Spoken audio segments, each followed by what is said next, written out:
Okay, welcome back. Hope everybody's having a good day. This is Jailbird Earl with Jailbird Earl Jr. And we're going to be talking about, still talking about the Eye of the World, of the Wheel of Time. And, yep. Today we're going to talk about Moraine and LAN. And probably the lore. And if we get to it. I don't think we're going to talk about the lore. We should talk about the lore. No, we should. We're going to talk about some of the parts we liked as well. Well, Moraine, she is an Aes Sedai. She's a witch. She's probably one of my favorite characters in the series, if not the most favorite. She has so many problems she has to sort out. Yes. Just like, so why can't we just get to this one thing? Right, so she's looking for the Dragon Reborn, which is supposed to be the savior of the world. And it leads her to this village, and these three village boys, who she's not really sure which one is the Dragon Reborn. Here's a penny. Don't ask what it does. And then basically they give her a hard time. They're very stubborn, but she's very secretive. So in a way, it's her own fault. If she was a little bit more open with these people, maybe it would have been different. I don't know. I guess it would depend on how the author wrote it. But she's very secretive. She doesn't tell anybody anything, really. She keeps all the information to herself, which is probably a bad side. She kind of just lets it roll out as it comes. Right. So she has a plan, but she's also adaptable. Adaptable. Yeah, adaptable. Adaptable. In that she always says the wheel weaves as the wheel will, or something like that. The wheel wills as the wheel weaves. Yeah, there you go. I got it backwards. The wheel weaves as the wheel. Oh, whatever. But anyway, so she's letting fate.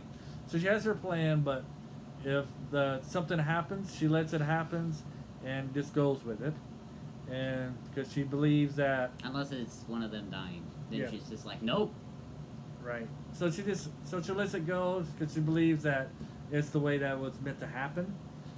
Your best friend falls off a cliff. Oh, that was meant to happen. Right. How dare you? Yep. And then so she mentors Egwene. She starts teaching Egwene how to do the power, how to control it. It's the point where it's funny. She's just like, she just sits down and starts praying to a pile of sticks, hoping to catch it. Oh, but all it does is smoke. Talking about Egwene. Yeah. Yep. Because she hasn't learned how to control the power yet. What else can we say about Moraine? I don't know. From this book. I don't know. Basically it for her. She's not a very layered character.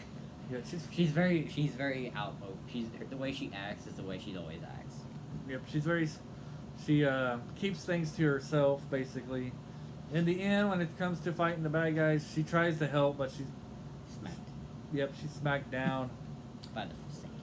Yep. One of the Forsaken.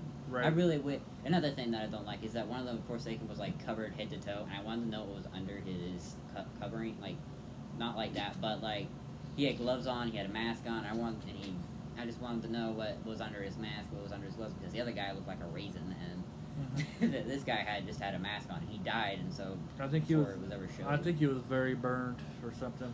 Well, I mean, he just got freaking destroyed, and I'm just like, dude, I want to know what's under his freaking cowl. Right. What's under? So that's basically Moraine. She's willing to share her information with Egwene about how to use the power, but when it comes to the three boys, no. She's very secretive. Well, that's because the more they would use it, the more Balzamin will get to them. And we see that she is powerful. There was times where she has to use fire to defeat the Trollocs. And she's very courageous. In the ways, the little thing that's in there, she uses it for something, and well, you get the field where all the Trollocs are gonna kill them, and she uses fire, I think. Yeah. Or maybe lightning.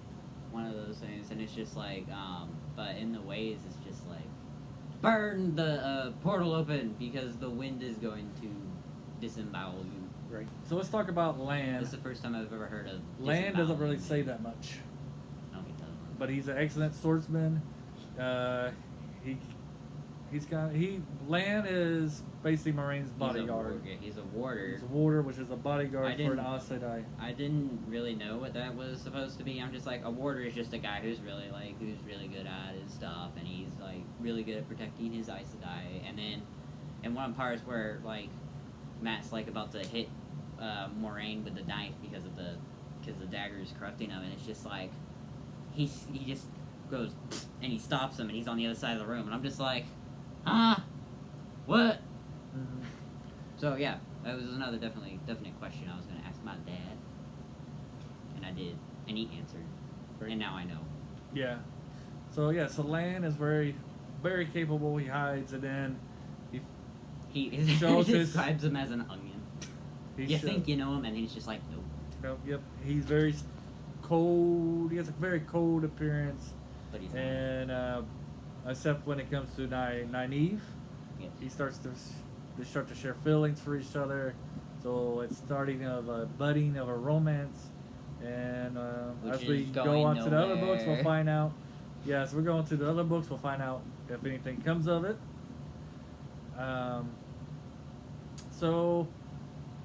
And there's other characters that we didn't talk about, which we'll probably talk about more in the upcoming books, like Min. She has a very small part, but she plays bigger parts later on. The Ogre, Loyal. Ogier, yeah. Loyal? I called him Loyal. Yeah, Loyal. Or something like that. Loyal, eh? He's like my least favorite character. What? Why? I just don't like Loyal. And then, Is he too annoying? I yeah. think he's kind of annoying, but I like him. he's long-winded. He did. And he talks about a lot of stuff. So, one thing I like about this book, as I've mentioned before in other videos, it's my second time going through the series. In this book, I was able to recognize some of the hints and foretelling that plays a part in future books. Even if they're like 10 books down the line, you see where he's been setting the groundwork for events. And then these characters that he has that plays a very small part in this book, but in later books, you get to see them again in a different situation, and some of them gets to be a bigger part of the story. I enjoyed that, and I do enjoy the conversations that the three boys have. Like they always will say, one of the things I like is like one say, "Man, I wish I was so and so because he knows how to talk to the girls," and then that same character will say, "I wish I was this person because he knows how to talk to the girls." That was kind of funny, and that's kind of like a running joke throughout the series. Yeah, I'm just like, nah, he wouldn't know, but he thinks he would though. Right. It's like Rand's just like, I really wish Perrin was here. He knows how to deal with girls, and it's just like Perrin's like, I really wish Rand was here. He knows how to deal with girls, and it's just like neither of you know how to deal with girls. Right. Yep. So, what's some favorite parts you like? Probably that one. Probably the. I like it when they're in the waves and Egwene gets thrown out of the bus. Oh, okay. So we explained that in this last video. Do you Yeah. want to do a quick view of it, overview of it?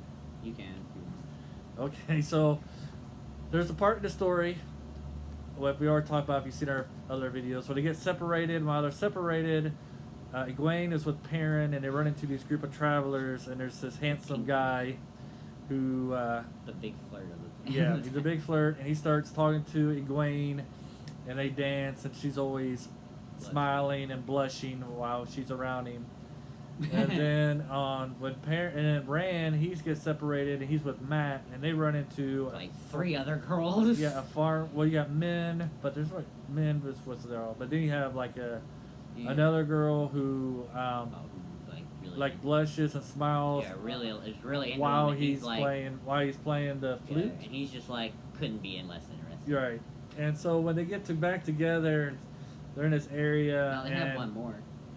Yeah, The princess. Yeah, the princess. I forgot. Aaron. Elaine. Yep, and Elaine, we get introduced to Elaine, and she has a bigger part later on. And so he has a run-in with the princess, the daughter heir. Yeah. And then so when they get back together, I can't remember how it brings up, but somehow one of the girls get mentioned that Rand was with, and Egwene starts asking questions like, "Who is so and so?" And she gets And- mad at him, and yeah, he's just she like, gets- "Why are you getting mad at me?" Right, and then Perrin says, well, What about Arrow? what about Aram? And then, She's like, "Oh, time to go to sleep." Yep, and then Ren time said- for a nap. right, and that's when Ren's like, "Who?" Yep. And then Matt. So it looks like Rand is going to have the better of Egwene. And then Matt mentions, well, What about What that about- one farm girl, huh? yeah. Or It's did he just- mention the princess? No, I think no, she already knows about the princess. No, she doesn't know about the princess. Well, it's one of those. Yeah. And he's like, you know what? Sleep sounds really good, so they go to sleep. Right. So yeah, that's Honestly, a good part. though, I don't think I'd be able to sleep where they were sleeping because with the way they made it sound, it's just like, Dark and don't think I would want to sleep in dark that and bed. creepy. So Well, what's some I things mean, you not didn't only like? that, they go in, they come out, and then they're mad, and I'm just like, I don't think I want to sleep in there. Right. So what's something you didn't like? Something I didn't like. Some more explanations on the lore, and probably like When you say lore, what do you mean? the lore is the like the system of magic and the religion, and it's basically all of the fairy tale kind of things. In it. That's Okay. the lore.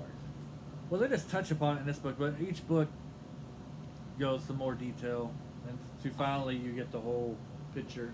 Okay, if that was like the detail, I feel like it was like a page of detail Right. for me because So I'm just like, each book adds on to I'm the just like lore. because it just like okay, well it seems like the way you described this the next part of the lore. I'm just like this book. I'm just like hey yeah this person's this and that, and then you're just like no Balisman is the Forsaken, and I'm just like but it says he's the host of the Dark One in this. Right. Well, in No, a way he he's is. not. In a way he is, I guess, how they explain it. Yep. So that is, we spent 4 videos on this one book. It's a huge book, it's like 800 pages. And then, so It is 800 pages. probably 2 months from now, we'll probably do the second book.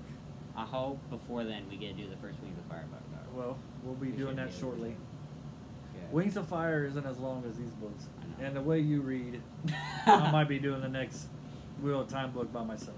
Maybe. So, Well, okay, like and the thing is that I read right, and if the book traces me, then I'm just like yeah, like that. Okay. All right. So that is our, like I said, our final view. We hope you all have a good day, and goodbye. Bye.